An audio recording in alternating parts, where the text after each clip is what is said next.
Welcome to our deep dive into the world of Tibetan folklore storytelling. Sounds fascinating. We've got some really cool sources, an article about the tradition itself, Okay. and also this folk tale called Langa Lungchung. It looks, Wow. it's pretty wild, Okay. but I think the goal here is to dig a little deeper. Okay. Understand not just what these stories are, but like their role in Tibetan culture. Mm-hmm.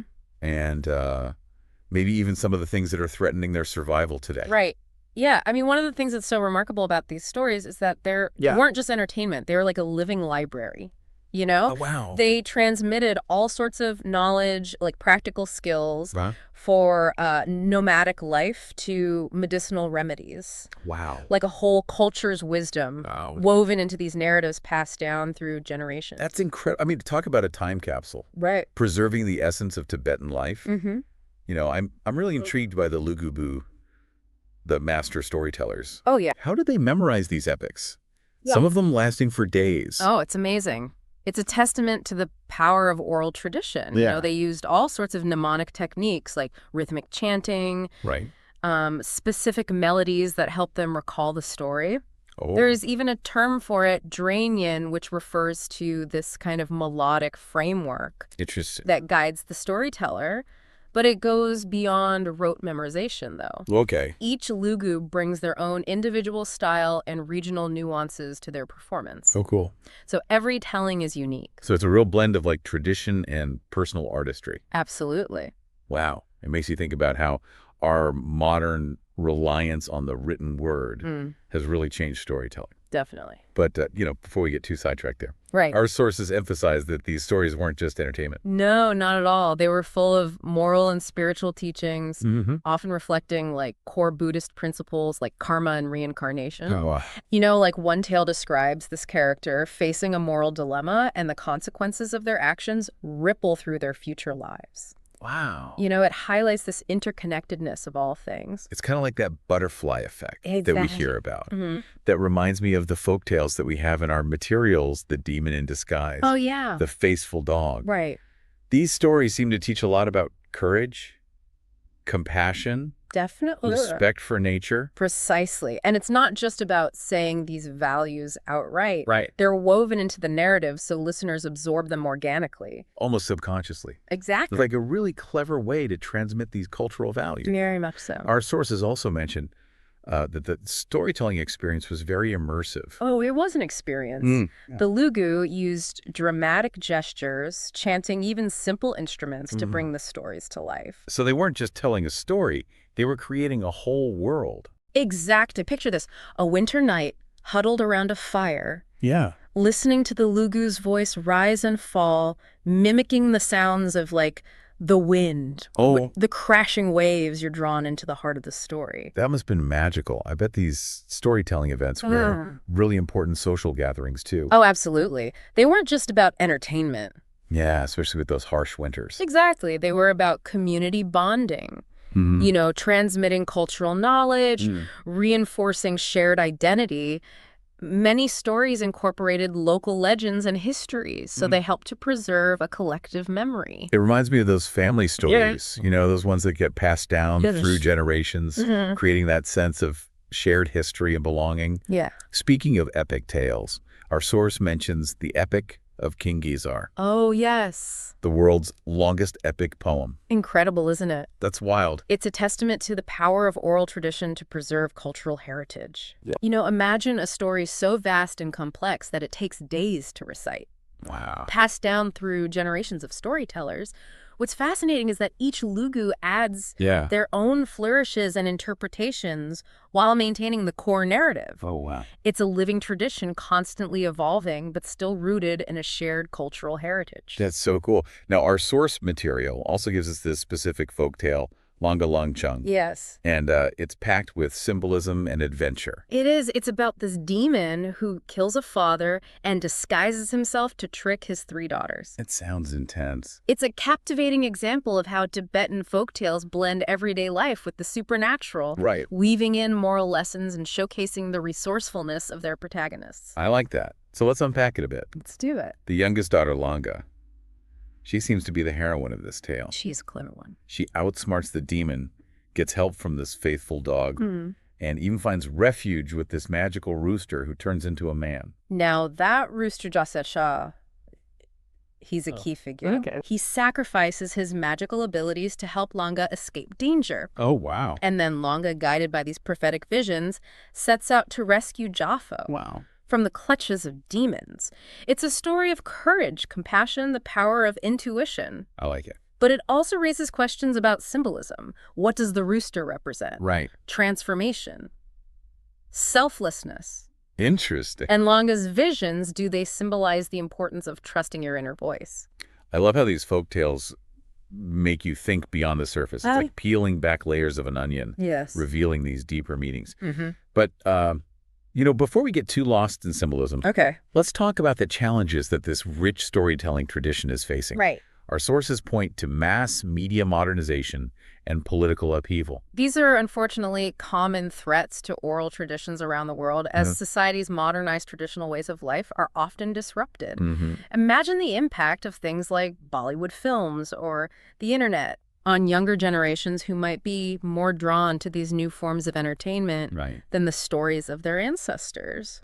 It's heartbreaking to think that these stories, with centuries of wisdom and cultural memory, could be lost. It's like losing a piece of your cultural identity. It is a great loss. So are there any efforts being made to preserve this tradition? Thankfully, yes. There are dedicated scholars and cultural organizations. Oh, good. Working to record the stories of the remaining master storytellers. Wow. Creating archives, translating tales, and even incorporating them into education. That's really encouraging to hear. It's like capturing lightning in a bottle. It is. Preserving these voices before they fade away. But can you really capture the magic? That's the challenge, isn't it? Yeah. The live exchange between the lugu and their audience, the energy, the subtle nuances of voice and gesture, those are hard to replicate. Yeah. But even if it's not a perfect substitute, these efforts are crucial for making sure these stories continue to resonate with future generations. It's a good reminder that these stories aren't just relics of the past. Right. They're part of a living, breathing culture. They are. And, while technology can help preserve them, it can never replace that human connection and the magic of a story told live. Absolutely not. Yeah. Makes you realize that storytelling isn't just about entertainment or even knowledge, It's about keeping a culture's spirit alive. You're right. It's like each story holds a little piece of the Tibetan soul, their connection to the land, their beliefs, their way of seeing the world. Exactly. And in today's world where we're constantly bombarded with information, just taking the time to really listen to a story, to let it wash over you, it feels almost radical. It's like slowing down time, allowing yourself to be transported to another place, another way of being. Exactly. I'm curious, are there any stories about how these folktales actually helped Tibetans? Oh, there are many. Okay. For example, stories about King Gizar often emphasize his courage and resilience in the face of adversity. Right. So these tales likely served as a source of inspiration and hope. Okay.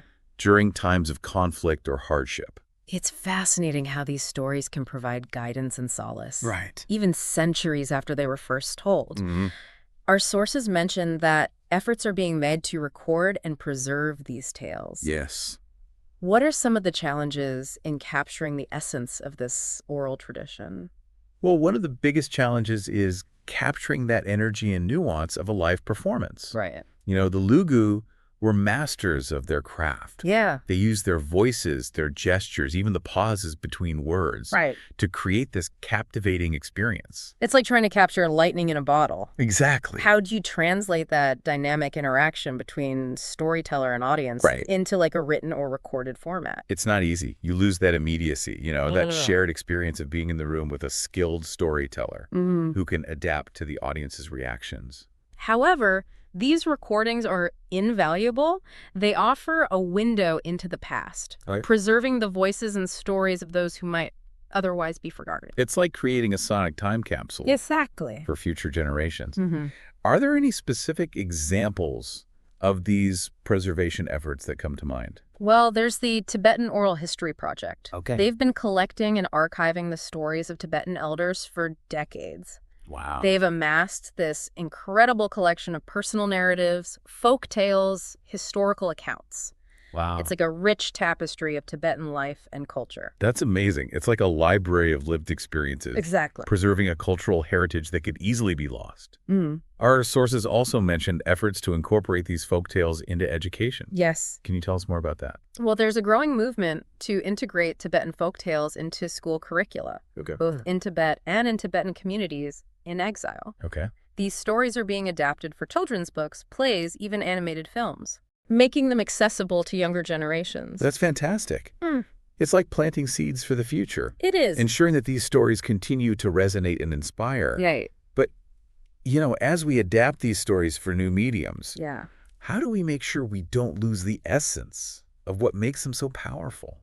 That's the key question, isn't it? Yeah. It's about finding that balance between preserving the traditional elements and making the stories relevant to contemporary audiences. Okay. For example, you can use animation to visually represent the fantastical creatures and landscapes of Tibetan folklore. Yeah. But you need to maintain the integrity of the narrative and the moral lessons it conveys. So it's not just about updating the format. Yeah. It's about staying true to the spirit of the stories. Exactly. This brings us back to a point you made earlier about the challenges facing oral traditions in our modernizing world. Yes. How do we make sure that these ancient stories don't get lost in the digital noise? It requires a conscious effort, I think, both individually and collectively. Okay. We need to create spaces where storytelling can thrive. Right. In schools, community centers, even online platforms. Mm-hmm. We also need to support those who are dedicated to preserving these traditions. Okay. The scholars, the archivists, the storytellers themselves. You're right. We can't just rely on technology to save these stories. Right. We have to actively engage with them, share them, pass them on to future generations. Exactly. It makes me wonder what other storytelling traditions around the world are facing similar challenges. Oh, countless, I'm sure. Yeah. From the indigenous storytellers of the Americas to the griots of West Africa. Right. Oral traditions are under threat from globalization, urbanization, the dominance of mass media. It's a reminder that while technology has its benefits, it can also lead to a kind of homogenization of culture. Yes. Where these unique and valuable traditions get overshadowed. Exactly. And the loss of these traditions, it goes beyond just entertainment. Right. It's a loss of knowledge, wisdom, a connection to the past that shapes who we are. So as we navigate this digital age, yes, it's more important than ever to remember the power of the spoken word. The magic of storytelling and the importance of preserving these traditions for future generations. What are some things that we can do as individuals to support these efforts? Well, there are many ways to get involved. You can support organizations like the Tibetan Oral History Project, seek out local storytelling events, or even just make a point of sharing stories with your friends and family. You're right. It's about actively engaging with the power of storytelling, both as listeners and as storytellers ourselves. Exactly. But before we wrap up, I'd love to circle back to Langalang Chung, okay, the folktale our source provided. Yes. We talked about its symbolism, the heroine's resourcefulness. But what about the demon? What's his role in the story's deeper meaning? Ah, the demon. He's a fascinating character, isn't he? He represents the challenges and obstacles we face in life, the forces that try to deceive and harm us. But he also serves as a catalyst for Langa's growth. Okay. She has to overcome her fear, outsmart the demon, and ultimately find the strength within herself to save both herself and Jaffo. So the demon is necessary for Langa's transformation. Yes. It's like that classic hero's journey. Right. Where the protagonist has to face their fears and overcome adversity to reach their goal. Exactly. And in a broader sense, the demon can be seen as a representation of the negative aspects of human nature, greed, jealousy, anger. Langa's triumph over the demon can be interpreted as a reminder that we all have the potential to overcome these negative forces within ourselves. That's a powerful message. It is. Especially in today's world, we're constantly bombarded with negativity. Right. It's a reminder that we have the power to choose compassion, courage, resilience, even when things are tough. Exactly. And that's the beauty of these folktales, isn't it? Yeah. They offer us this timeless wisdom, guidance, inspiration, reminding us of our shared humanity and our capacity for growth and transformation. Speaking of transformation, our deep dive into Tibetan folklore storytelling has definitely transformed my understanding of this rich and vital tradition. I'm glad to hear that. I'm in awe of the lugu, the master storytellers. They are incredible. Who kept these tales alive for centuries. And I have a newfound appreciation for the power of storytelling. Right. To connect us to our past, our present, and our future. Wow. It feels like we've just scratched the surface of this massive world of Tibetan storytelling. It's so rich. But I think we found some cool stuff along the way. Definitely. Like those mnemonic techniques of the lugu. Oh, yeah. All those layers of meaning in those stories, like Langa Langchang. Absolutely. It's fascinating. And it strikes me how relevant these stories still are. Oh, for sure. Even in our digital world, you know? Yeah. They offer these timeless insights into human nature, morality, the challenges we face. It's the enduring power of storytelling, right? Yeah. These tales, they transcend time and place. They speak to something deeper within us. Our source material asks this question. Yeah. How might losing these oral traditions impact a culture's identity and sense of history? It's a huge question. Yeah. And we should all think about it, you know, not just for Tibetan culture, but for all cultures. When we lose these stories, we lose a part of ourselves. Yeah. It's like we're cutting the threads that connect us to our ancestors, our heritage, that wellspring of wisdom that sustained those who came before us. Like losing a piece of your cultural soul. Exactly. These stories are more than just entertainment. Right. They carry the values, the beliefs, the experiences of a people. They do. They contain the blueprints for living a meaningful life. Wow. Navigating challenges and understanding our place in the world. So, as we wrap up this deep dive, what are some key takeaways you hope our listeners will remember? Well, I hope they remember how vital storytelling is to shaping and preserving cultures. Right. The artistry and skill of the lugu. Yeah. And that timeless wisdom embedded in these tales. Right. But most importantly, I hope they're inspired to seek out the stories of their own cultures. Yeah. To listen with open hearts and minds. And recognize that storytelling can connect us all. That's beautiful. Yeah. It reminds me that we're all part of this bigger narrative. Yes. You know, a tapestry woven from the stories of countless individuals and cultures. Exactly. And as we've seen with Tibetan folklore. Right. These stories have the power to transport us, to teach us and to remind us what it means to be human. Absolutely. So as we go about our day, let's remember the magic of storytelling. Yes. Cherish the stories that shaped us. Seek out new stories that broaden our horizons. Right. And never underestimate the power of a good story. It can ignite the imagination and touch the heart. And maybe we'll even be inspired to share a story of our own. I hope so. Because in the sharing the stories live on. That's right. Connecting us across time, cultures, and generations. Until next time. Yeah. Until our next deep dive. May your days be filled with wonder, curiosity, and the magic of stories.